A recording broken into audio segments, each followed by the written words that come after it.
माँ वैष्णवी फिल्म्स की प्रस्तुति। कि भारत करोना गे गे गे गे जा परत मरोना गे कि भारत करोना गे कि भारत करोना गे गे गे गे जा परत मरोना गे कि भारत करोना गे लजत तोहर भाई को देत दवाई बीमारी छे बड़का घिनौना गे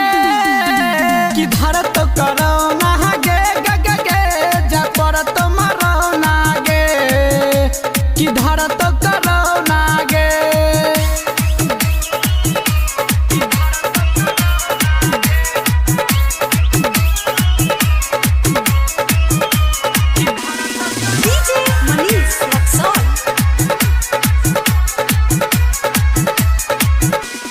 सखी सहेली संगे निकली है मुंह में ओढ़नी बांध के फैली गले बड़का महामारी चक्कर में पड़ी है न जान के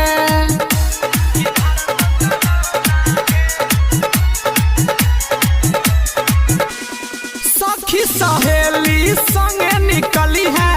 मुंह में ओढ़नी बांध के फैली गले बड़का महामारी चक्कर में पड़ी है न जान के करिहन मना मानी हो जत परेशानी ने त टेंशन से मेरा जब सोना गे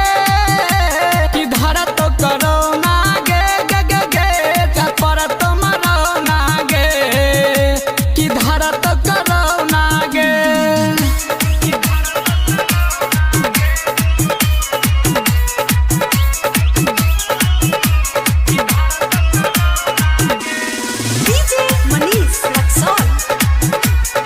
माँ वैष्णवी फिल्म्स की प्रस्तुति। लाइटर सनजित साबन यारबा छियो तोहर खास गे गायक प्रहलाद के पतिया पर करिहा नहीं विश्वास गे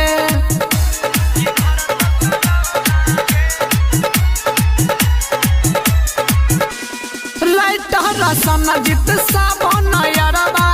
छियो तोहर खास गे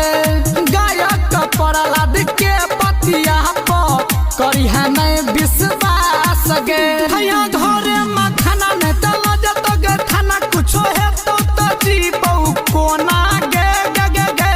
कि